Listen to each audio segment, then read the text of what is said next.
Hey, good morning everybody, good evening, good afternoon. Today I want to do something for everybody real quick, and that's provide an understanding of how the feedback is working on Beam, and also going over how to fix it. I want to make this quick and easy to understand. So, the issue you might be having, and if you're having these issues, just watch the video, I'll fix it for you. Too stiff of a wheel. For example, it's too hard to turn. A wheel that rips out of your hands, you're going through a corner, steering left, and it's kind of trying to go right a bit on the bumps and stuff, and it's too much. Too much or too little vibration in the feedback motors. I don't like my wheel to be shaking violently while I race or drive around. We're going to go over that. And just the overall settings on how you can make the wheel feel realistic. And the quick point I want to make is, in a real vehicle, there is a tiny little bit of self-centering. If you let go of the wheel mid-corner, the wheel will slowly come back to center. So we need to account that into consideration. A little bit of auto-center is something we want, okay? But we don't want that to fight us. And the other thing that we want, in my opinion, is not a lot of shaking on the wheel itself. When I hit a bump in my truck, I don't want the game to put that force really aggressively through my wheel. If you hit a bump really hard in real life, your wheel doesn't try to rip out of your hands. You can try and hold it straight through all the bumps, and your body is going to be absorbing the majority of all of that, right? So let's go on with how, in my opinion, you can make this game feel more realistic. So the wheel I'm running for this test and how I've been playing is a T300RS GT. If you have a T300RS GT or better, you should be able to get similar results as me through these methods, whereas if you are on a strictly gear-based wheel, it is a little different, but for the most part this will still apply to everything the same. So here's what we're going to do. Controls, axis, force feedback, alright? And axis again. And we're going to scroll down. Now, here's where we enable the feedback, and we want to start the strength off somewhere between 100 to 150 on the stock BeamNG truck. Alright, the stock BeamNG vehicle. The reason is, as you change suspension, the weight of the vehicle, the different vehicle, wider rims, different tires, everything like that is going to change how the feedback feels. So what we need to do is give ourselves a good base where we can load into the game on the majority of default vehicles and drive them without problems. That's what you're looking for. When you start to have issues with vehicles after you modify them, that's when you need to come back in here and change things a little bit. Alright, so enable the feedback, put the strength at 140, try it there. The steering lock strength is going to be how much force is stopping you from turning past your lock. So let's just say, for example, you're playing BeamNG at 800 degrees because 900 just isn't sensitive enough for you. And when you get to that point of 800 degrees on the wheel, you'll notice that there's a lot of feedback stopping you from turning the wheel past what you want it to turn at. So I put that to about 50% because I don't want to hit a sudden stiff brick at the end of my wheel. I don't mind having just that little bit of overturn where my wheel isn't letting me turn it any further, but it's not like it's a brick wall that I could still force it through, is what I'm saying. If I wanted to force against the feedback, I'm not running the feedback so hard at the end on the steering lock that I can't overcrank it. Reduce strength while parked, you always want that on. You never know what's going to happen when you're just sitting there. You always want to have reduced strength while parked and have your vehicle in park with the handbrake on. Now the next thing here is Logitech features. What these mean is the True Force wheels, not the G920, not the normal Logitech stuff. We're talking about that more expensive Logitech wheel that has the True Force thing. It's like 500 Canadian dollars. It's still the plastic normal wheel that everybody has with some extra stuff. Or you have the DD wheel. That's when you use Logitech features. Don't do this on your G920s or G29s or G27s. Don't do it on those wheels. Now, smoothing here. Smoothing is one of the things that you're going to be changing on a regular basis, like I've been saying, depending on the vehicle that you're in, the tire size, the weight of the vehicle, the suspension. Everything is going to matter with smoothing. So what you're looking for here is that the feedback is not consistently vibrating the motors on the wheel while you're driving on the road, but you're also looking for every little divot in the road, every time you go off-road, every speed bump you hit, every curb, every tiny little thing on the road, little tiny rocks and boulders, tree branches, I mean it. All of that stuff, you should be able to feel that through the wheel. You should be able to feel yourself hitting those objects, right? But you don't want it to feel like when you hit the curb, you get this the non-stop vibration, right? This it's really annoying. You don't want that to happen. When you hit the curb, you just want the wheel to shake once or twice. A nice little smash, smash. You know what I'm saying? I know I'm really bad at describing that, man, but that's what you're looking for. A little smash, smash instead of a alright, so let's just realize that. And here's the other thing, the update rate limit, alright? If your wheel is just going crazy, man, and you really can't get it right, start really low.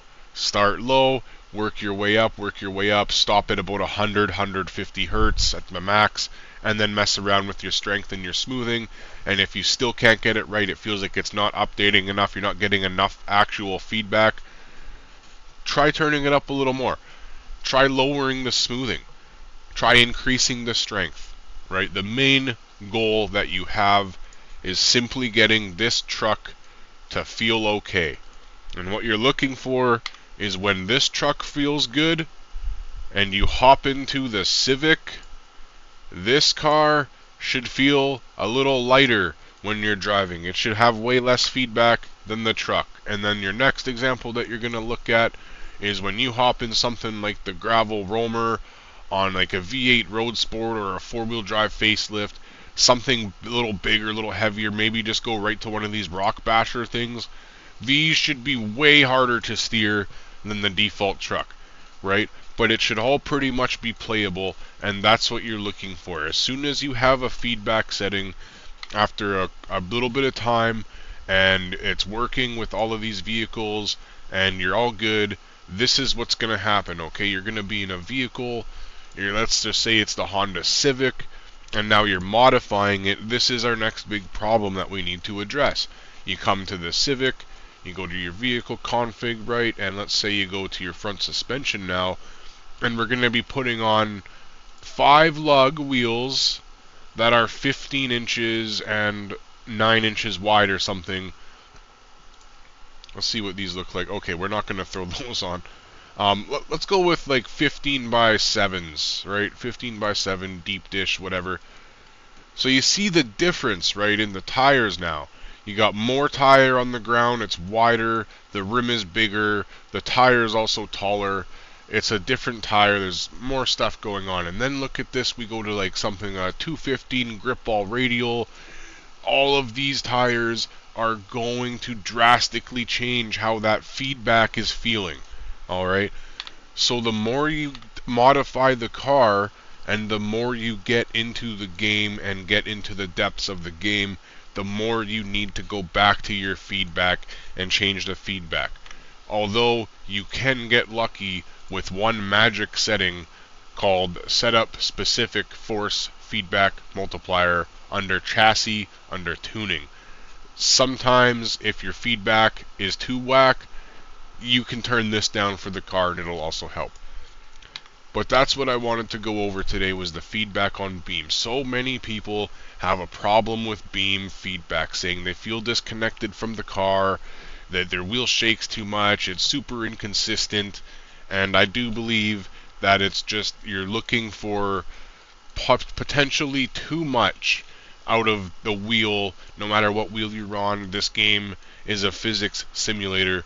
You're going to have a lot of feedback when you don't want it, and the most that we can do owning these wheels is come into here and try to make it feel as best as we can, and make it so our wheels aren't putting that torque through all the time, and that the wheel's not super hard to turn, and that it's not fighting us consistently. Because at the end of the day, you know, we care about our stuff too, right? None of this stuff is cheap. Even a couple $100 isn't cheap for an accessory to a video game. You know what I'm saying? It's the most expensive controller I've ever bought, right? I would like to know that because my feedback is a little lower and I have it more consistent and it's not violently going out of control on me, that my system and equipment is going to last a little longer as well. So it's not just about playing the game and just driving and letting the feedback do everything. It's also about making the game feel realistic and making your components of your system last longer and not putting as much stress on your hardware. Alright, so I hope that helps you guys out today with Beam. You know, there's gonna be a couple of little things too, like tire pressure. You know, you can change the tire pressure. Some people like to change the gravity a little bit, you know, just a little more to the negative side, make it a little heavier everywhere so the car sticks to the ground just a little better, right? There's little tiny things in this game that you can also do that will also make an effect, but you just have to think that everything that you do on Beam is going to be affecting the feedback, because it's a physics simulator, driving simulator. It's not like the other games, you know. This car feels completely different compared to the truck, and if you just snap the wheel back and forth, you can see how much more that suspension is moving. It's in the front, it's in the back. It's a different type of game out here on BeamNG, but it is also the best game for driving. I'm not gonna cap, it is the best game for a realistic driving experience. As long as you have driven a car that is the same car as in this game, and you have driven that car, you will be able to get an accurate representation of the vehicles that you're driving. You just have to know the platform and understand the platform. I grew up on old hatchback Hondas. I can make this car feel exactly the same as my old Civics, and I love it. You understand what I'm saying? The ability to recreate car physics in this game on a real scale is there for you in the game without having to download mods. None of this one-to-one custom physics stuff. These are car physics that you make how you want it to be. Everything you change on the car will change how the car drives to your liking or to your disliking. That's why this game is so good. If you want this car to have a super stiff wheel without power steering and be a 1,700 pound car, you can strip this car down so much you can basically do that, and it's going to feel like that. And when you hit the brakes, the rear end is going to want to slide out because you gutted out all the interior and there's absolutely no weight back there. And in return, you're going to feel that in the Logitech, but in the wheel. In whatever wheel you're using, you're going to feel all that. Have a good day, everybody. If you need any help with BeamNG, I'm more than open to help people. Come hop in the Discord. Let me know what your specs are, what kind of wheel you're running and everything, and we'll try to set you straight. But for the most part, this video should teach you everything that you really need to know, and then down the road, through a little bit more knowledge, talking, and communication, and making friends, of course there will be more information that's not in the video that just kind of pops up that maybe I forgot, or, you know, we were just talking about, and I said, oh yeah, you know, you can turn down the gravity a little bit, just like I did at the video here. So that's it, everybody.